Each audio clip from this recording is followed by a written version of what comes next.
साथियों, आप सभी को जय मसीह की, प्रेज द लॉर्ड। कैसे हैं आप सब? मैं विश्वास करता हूं आप सब बहुत ही अच्छे होंगे और प्रभु में एक आनंदित जीवन जी रहे होंगे। मेरे प्रियो, आज हम कुछ ऐसे ही एक खास विषय पर चर्चा करने वाले हैं। आज का विषय का हमारा टॉपिक है मेरे प्रियो, हमारे जीवन का उद्देश्य क्या है।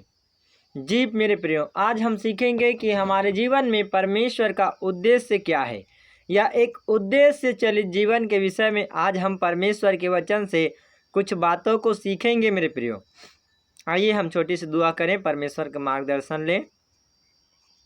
प्यारे प्रभु जी, धन्यवाद करते हैं पिता परमेश्वर, तेरी अगुवाई में प्रभु हम पिता परमेश्वर आपके वचन को सीखना चाहते हैं प्रभु जी। हाँ पिता, एक उद्देश्य चलित जीवन के विषय में प्रभु आपने अगुवाई किया, इस बात को सीख सकते हैं। तेरा धन्यवाद करते हैं प्रभु जी, धन्यवाद करते हैं मेरे महान पिता परमेश्वर।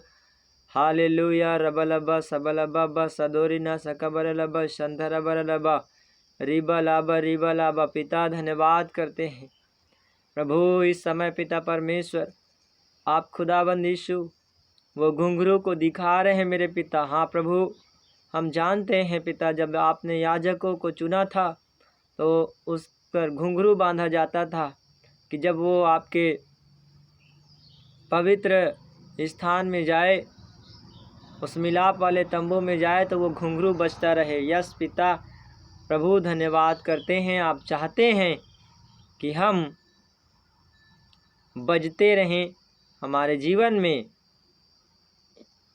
ये प्रार्थना कम ना हो। धन्यवाद प्रभु जी, आपने मुजदास की प्रार्थना को सुना। यीशु मसीह के नाम से प्रार्थना का आशीष मांगता हूँ, सुन और दया से ग्रहण कीजिए, आमीन। मेरे प्रियो, उद्देश्य चलित जीवन की शुरुआत जो है, यात्रा की शुरुआत परमेश्वर की महिमा के साथ शुरू होता है और परमेश्वर की महिमा के साथ खत्म होता है। हम एक वचन पढ़ते हैं मत्ती 6 अध्याय उसका 10 और 13। वहाँ पर हम प्रार्थना करते हैं पिता से कि हे पिता, जैसा जगत में तेरा राज्य आए, तेरी इच्छा जैसे स्वर्ग में पूरी होती है वैसे ही पृथ्वी पर भी हो। और लास्ट में हम कहते हैं क्योंकि राज्य पराक्रम महिमा सदा तेरे हैं, तेरे ही रहेंगे। तो यहाँ हम शुरुआत भी परमेश्वर के राज्य के साथ कर रहे हैं और अंत भी हम परमेश्वर के राज्य के साथ कर रहे हैं। तो जीवन चलित उद्देश्य चलित यात्रा की शुरुआत परमेश्वर की महिमा के साथ शुरू और परमेश्वर की महिमा के साथ अंत होता है। मेरे प्रियो, हमारा अस्तित्व परमेश्वर की महिमा, उसके राज्य और उसकी शक्ति जो सदा काल के लिए है का विषय है। क्यों? हमारा पिता एक राजा है। हमारे पिता और राजा के रूप में वह हमारा नेतृत्व करता है, मार्गदर्शन करता है, वह हम पर अपनी नज़र बनाए रखता है। वह और हर दिन हर पल हमारे ज़रूरतों का ख्याल रखता है। जब मेरा पिता मुझसे कुछ करने के लिए कहता है तो मुझे एक विश्वास योग्य पुत्र के रूप में उसकी आज्ञा पालन करना चाहिए। लेकिन जब एक राजा आदेश देता है तो उसके राज्य के आनंदित प्रजा के रूप में हमारे पास एक ही कर्तव्य है कि हम राजा के प्रति जी हाँ में उत्तर दें। मेरे प्रियो, पवित्र शास्त्र जो है हमें परमेश्वर की इच्छा को और परमेश्वर की योजना को प्रकाशित करता है। यह वचन हमारा नींव है मेरे प्रियो। और हम देखते हैं रोमी 14 का 11 से 12 वहाँ लिखा है, शास्त्र में लिखा है, प्रभु ने कहा, मेरे जीवन की शपथ, हर एक को मेरे सामने घुटने टेकने होंगे और हर जुबान परमेश्वर को पहचानेगी। सो हम में से हर एक को परमेश्वर के सामने अपना लेखा जोखा देना होगा। और ये पवित्र शास्त्र ही हमें परमेश्वर की इच्छा और मनसा को बताता है। मत्ती 13 अध्याय 40-42 वहाँ पढ़ते हैं, मनुष्य का पुत्र अपने स्वर्गदूतों को भेजेगा और वे उसके राज्य में सब ठोकर के कारणों को और कुकर्म करने वालों को इकट्ठा करेंगे और उन्हें आग के कुंड में डालेंगे जहाँ रोना और दांत पीसना होगा। लेकिन मेरे प्रियो, सबसे खुशखबरी गुड न्यूज़ की बात यह है कि परमेश्वर प्रेम है और वह चाहता है कि हम सभी उसके साथ अनंत काल में रहें। जैसे हम यूहन्ना 3:16 में पढ़ते हैं, क्योंकि परमेश्वर ने जगत से ऐसा प्रेम रखा कि उसने अपना इकलौते पुत्र दे दिया, ताकि जो कोई इस पर विश्वास करे वह नष्ट न हो, नाश न हो, परंतु अनंत जीवन पाए। दूसरा पतरस 3:9 पढ़ते हैं, वहाँ लिखा है, प्रभु अपनी प्रतिज्ञा के विषय में देर नहीं करता जैसे कुछ लोग समझते हैं, पर तुम्हारे विषय में धीरज धरता है और नहीं चाहता कि कोई नष्ट हो, वरन यह कि सबको मन फिराव का अवसर मिले। मेरे प्रियो, तो परमेश्वर हमसे क्या उम्मीद करता है? उसने हमें मेल मिलाप का एक संदेश दिया है कि उसकी घोषणा संसार भर के लोगों में की जाए। जब हम पढ़ते हैं 2 कुरिन्थी 5:17 और 20, वहाँ हम इस बात को पाते हैं कि देखो सब बातें बीत गई, पुरानी हो गई, अब हम परमेश्वर में नई सृष्टि हैं और परमेश्वर ने मसीह के द्वारा अपने साथ हमारा मेल मिलाप कर दिया है और हमें मेल मिलाप की सेवा सौंप दिया है। मेरे प्रियो, और इसलिए हम मसीह के राजदूत हैं। मानो परमेश्वर हमारे द्वारा विनती कर रहा है, हम मसीह की ओर से निवेदन करते हैं कि परमेश्वर के साथ मेल मिलाप कर लो। 2 कुरिन्थी 5:17 से 20 में हम इस बात को पढ़ते हैं। परमेश्वर की योजना उसकी मंडली है, मतलब कलीसिया है। प्रभु यीशु मसीह ने कहा मत्ती 16:18 में, और मैं भी तुझसे कहता हूँ, तू पतरस है और मैं इस पत्थर पर अपनी कलीसिया बनाऊंगा और अधोलोक के फाटक उस पर प्रबल न होंगे।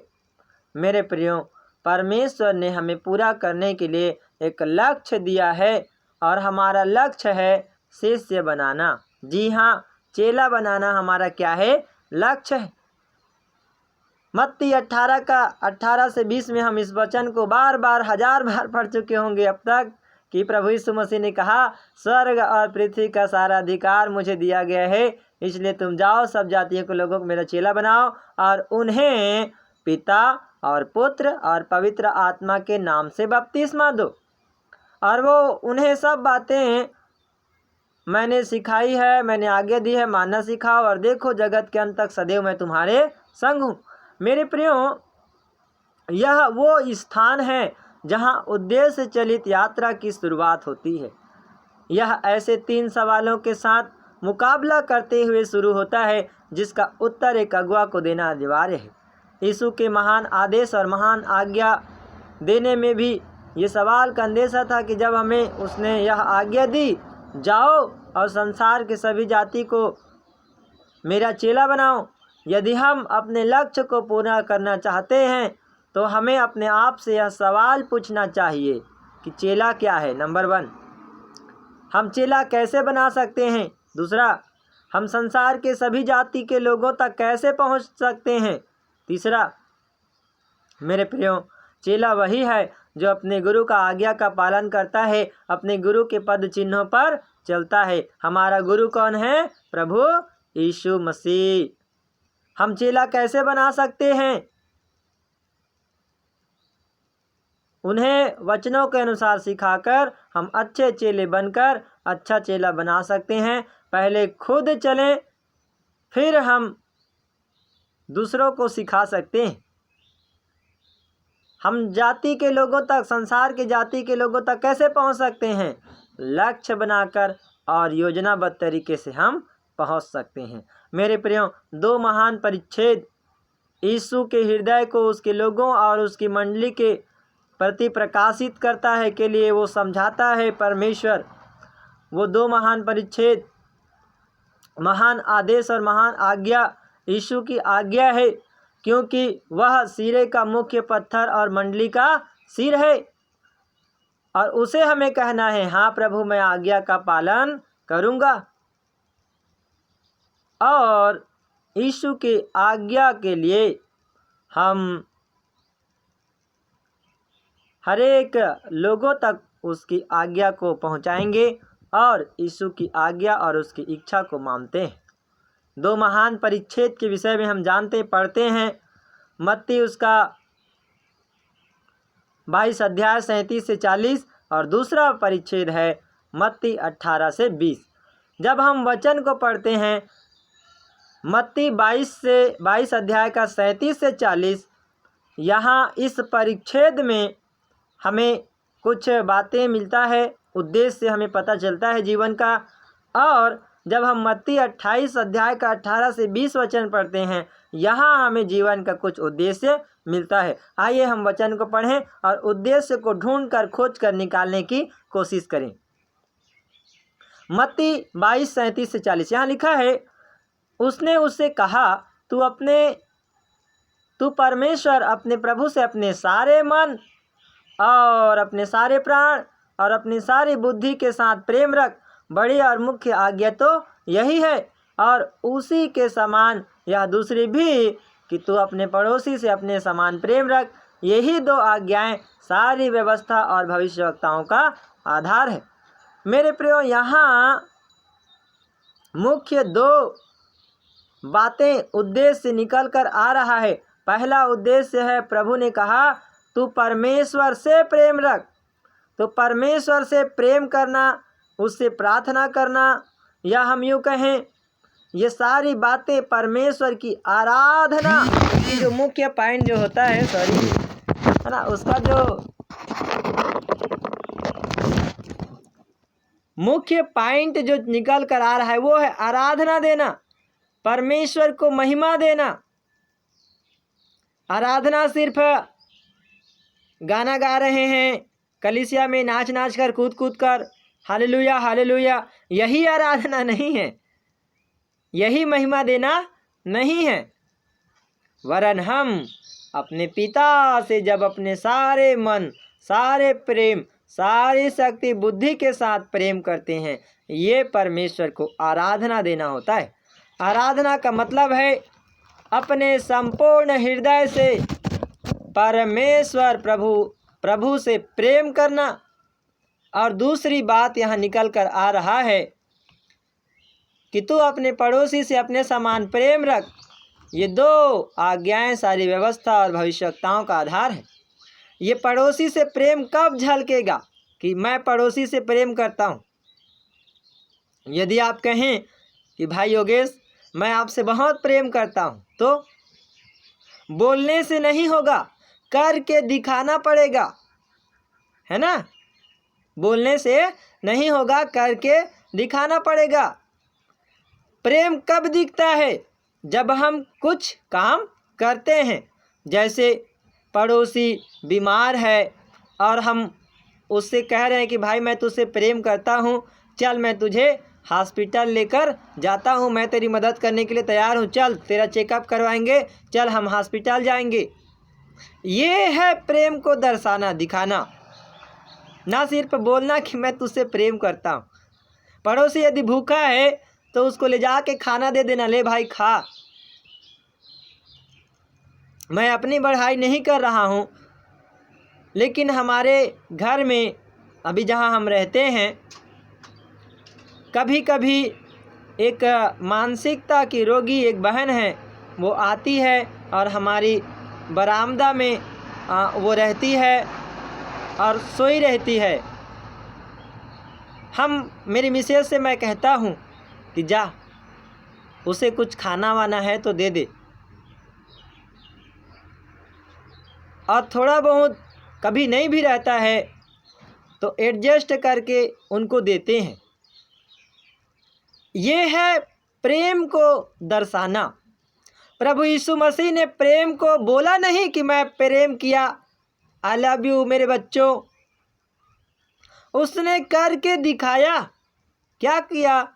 परमेश्वर ने जगत से ऐसा प्रेम किया कि उसने अपने इकलौते पुत्र को दे दिया, मतलब काम किया, उसने करके दिखाया। मेरे प्रियो, ये दुख सुख में जब साथ देते हैं तो प्रेम दिखता है। और दुख सुख में साथ देना मतलब क्या है? सेवा कार्य। हेलो, क्या आप समझ पा रहे हैं? सेवा कार्य के द्वारा हम अपने प्रेम को अपने पड़ोसी से हम क्या करते हैं? प्रकट करते हैं। और दूसरा परिच्छेद को देखते हैं मेरे प्रियो। मत्ती 28 अध्याय का 18 से 20 में लिखा है, प्रभु ने कहा, स्वर्ग और पृथ्वी का सारा अधिकार मुझे दिया गया है, इसलिए तुम जाओ। नंबर 1, सब जातियों के लोगों को चेला बनाओ और उन्हें पिता पुत्र पवित्र आत्मा के नाम से बपतिस्मा दो और उन्हें सब बातें मानना सिखाओ, और देखो मैं जगत के अंत तक सदैव तुम्हारे संग हूँ। हालेलुया। यहाँ 3 बातें निकल कर आ रहा है। नंबर 1, प्रभु ने कहा तुम जाओ सब जाति के लोगों को सुसमाचार सुनाओ। तो ये तीसरा बात है, सुसमाचार प्रचार करना, ये हमारा उद्देश्य है जीवन का। और अगला कह रहा है तुम बपतिस्मा दो। बपतिस्मा कब होगा एक व्यक्ति का? जब वो संगति में रहेगा। तो ये चौथी बात निकल कर आ रहा है, उद्देश्य संगति और मानना सिखाओ। एक व्यक्ति कब मानना सीखे? मानना सिखाने का मतलब है कि वो कब सीखेगा? वो जब शिष्य बन जाएगा तब इन बातों को क्या करेगा? मानेगा। बिना शिष्य बने कोई थोड़ी ना मानेगा भाई। तो 5 उद्देश्य, ये 2 महान परिच्छेद, मत्ती 22 का 37 से 40 और मत्ती 28 अध्याय का 18 से 20 में हमने पढ़ा। यहाँ 5 उद्देश्य जीवन में निकल कर आया। कौन कौन से आया? पहला है परमेश्वर से प्रेम करना, मतलब परमेश्वर को महिमा देना, परमेश्वर की आराधना करना, आराधना है ना। दूसरा बात निकल कर आया पड़ोसी से प्रेम करना। पड़ोसी से प्रेम करने का मतलब है सेवा कार्य। और तीसरा बात निकल कर आया जाओ सुसमाचार सुनाओ। तो ये सुसमाचार प्रचार तीसरा का उद्देश्य हुआ। प्रभु ने कहा बपतिस्मा दो, तो ये संगति हो गया। और प्रभु ने कहा मानना सिखाओ, तो ये शिष्यता हो गया। तो एक बार फिर से रिपीट करता हूँ, आराधना, सेवा कार्य, सुसमाचार प्रचार, संगति और शिष्यता। एक बार फिर से, आराधना, सेवा कार्य, सुसमाचार प्रचार, संगति और शिष्यता। ये 5 उद्देश्य जीवन का हमारा मिलता है मेरे प्रियो जब हम इस महान परिच्छेद को पढ़ते हैं। एक मसीही जीवन में संतुलित मसीही स्वास्थ्य की होना जरूरी है। यीशु की सभी 5 आज्ञाओं का पालन करना अनिवार्य है। हमें यह चुनाव करने का विकल्प नहीं मिला है कि हम जिसे चाहे चुनें और जिसे ना चाहे छोड़ दें। मुझे स्वेच्छा से अपना जीवन परमेश्वर की आज्ञा के अनुसार जीवन जीना है, ऐसा नहीं हो सकता। यह संतुलन जीवन जीने का रहस्य है और एक ऐसा जीवन है जो परमेश्वर के अनुरूप जिया गया हो। Praise the Lord. एक स्वस्थ कलीसिया या व्यक्ति सभी उद्देश्यों में संतुलन बरकरार रखता है। मंडली के लिए यह बहुत ही स्वाभाविक है कि वह उस मंडली के अगुवे का व्यक्तित्व पर ढल जाए के बजाय इससे कि मंडली के लिए यीशु के दर्शाए उद्देश्यों में सभिप्राय संतुलन बनाए रखें। मुझे यीशु के सभी 5 आज्ञाओं को अपने जीवन और कलीसिया में समान रूप से अनुपालन करना है। ये 2 महान परिच्छेद में हमने 5 उद्देश्यों को देखा है, उद्देश्य।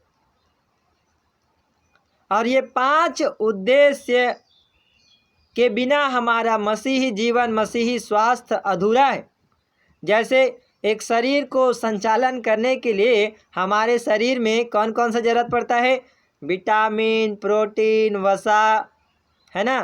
फिर अलग अलग और बातों की हमें क्या पड़ता है? ज़रूरत पड़ता है। तो विटामिन, प्रोटीन, वसा, ये सारी बातें जब तक हमारे शरीर में ना पाया जाए हम स्वस्थ नहीं रह सकते। हम बीमार हो सकते हैं, किसी भी एक चीज़ की कमी हो। जैसे कैल्शियम की कमी हो गया तो हड्डी दर्द देगा, हाथ पैर दर्द देगा मेरे प्रियो। लेकिन जब संतुलित रहेंगे, अच्छे स्वस्थ रहेंगे, तंदुरुस्त रहेंगे, मस्त रहेंगे मेरे प्रियो। कोई भी एक चीज़ की कमी यदि होती है, हम कमज़ोर पाए जाते हैं।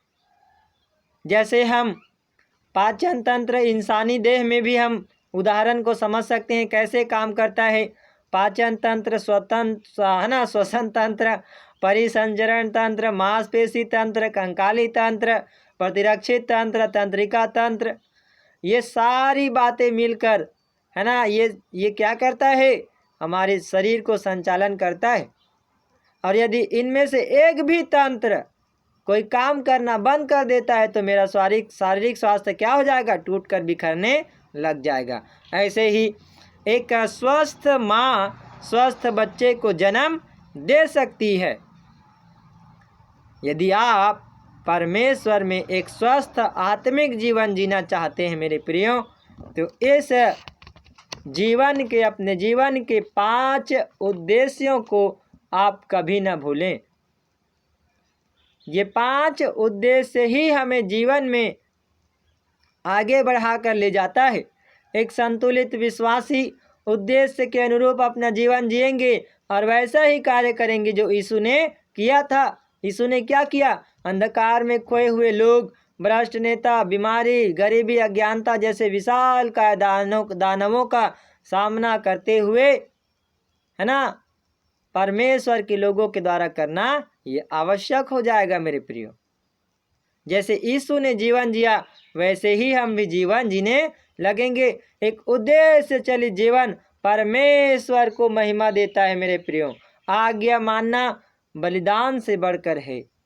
और जब हम परमेश्वर के उद्देश्य के अनुरूप जीवन जीते हैं, हमारे जीवन से परमेश्वर को महिमा मिलता है। और मेरे प्रियो, जब हम परमेश्वर के उद्देश्य को अपने जीवन के लिए अपना लेते हैं, ये हमारे लिए जिंदा रहने के लिए एक वजह प्रदान करता है और हमें लोगों के जीवन में आप और हम एक ज्योति के समान चमकने लगते हैं। मेरे प्रियो, क्या आपका भी हृदय उन बातों के लिए टूटता है जो परमेश्वर के हृदय को तोड़ता था? क्या आज आपका हृदय आत्मिक अंधापन के विषय में टूटता है? क्या आप भ्रष्ट अगुवा को देखकर आपका हृदय टूटता है? क्या गरीबों को देखकर आपका हृदय टूटता है? क्या बीमारों को देखकर आपका हृदय टूटता है? क्या अनपढ़ और अशिक्षित लोगों को देखकर आपका हृदय टूटता है? मेरे प्रियो, ये सवाल हमें अपने आप से पूछना होगा।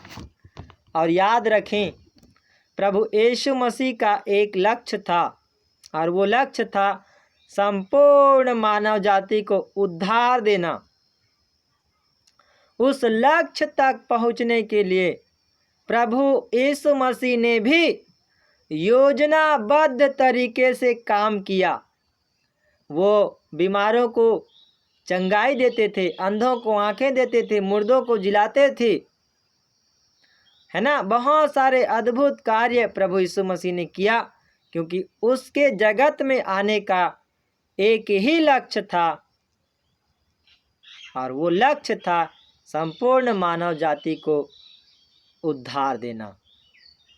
मेरे प्रियो, आप और हम भी जब ऐसे लक्ष्य को बनाएंगे और उद्देश्य को बनाकर हम योजनाबद्ध तरीके से हम अपने जीवन को जिएंगे, मेरे प्रियो, परमेश्वर हमारे जीवन के द्वारा अति आनंदित रहेगा। आज के वचन में हमने परमेश्वर के वचन के द्वारा सीखा कि हमारे जीवन का मुख्य उद्देश्य क्या है, क्यों परमेश्वर ने हमको चुना, बुलाया और बनाया है।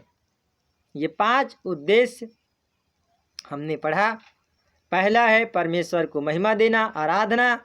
दूसरा है प्रेम करना पड़ोसी से, है ना, मतलब सेवा कार्य।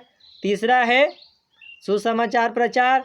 चौथा है संगति, हम परमेश्वर के साथ भी संगति करें, है ना। और 5वीं बात है शिष्यता। ये 5 उद्देश्य को आप कभी ना भूलें मेरे प्रियो, और अच्छा एक स्वस्थ और बढ़िया मसीही जीवन जिए। मैं विश्वास करता हूँ आज आपने अपने जीवन के उद्देश्य के विषय में सीखा होगा कि परमेश्वर ने मुझे क्यों चुना, बुलाया और बनाया है। इस वचन के द्वारा प्रभु यीशु मसीह आप सभी को बहुतायत से आशीष देवे। जय मसीह की।